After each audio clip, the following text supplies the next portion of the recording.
Hello viewers, we'll be going over gold miners, ticker symbol GDXJ. In this video we'll be going over my trade idea of the week and the day-by-day probability model. So let's start off with the technical analysis on the 1-hour chart. We remain in negative MACD and still near oversold with the RSI. We have broken below the 200 moving average, which acted as our temporary support, and since we're below support, then now act as our resistance at the price of $55.64.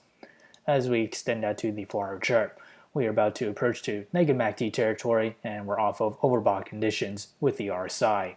As we extend out once more onto the daily chart, we remain in negative MACD, and once again we are seeing signs of it diverging.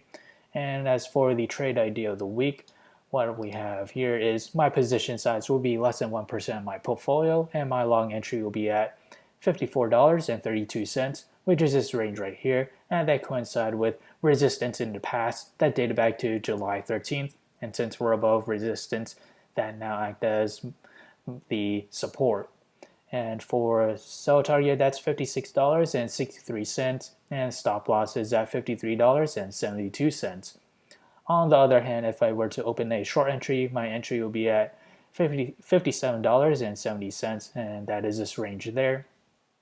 The sell target is $54.93, and my stop loss will be at $58.81.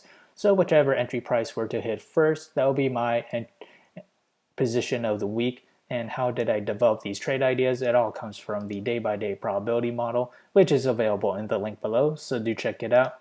As we progress to the 5th day or week of trading, we have a 27% chance for gold miners to climb between 0 to 3%.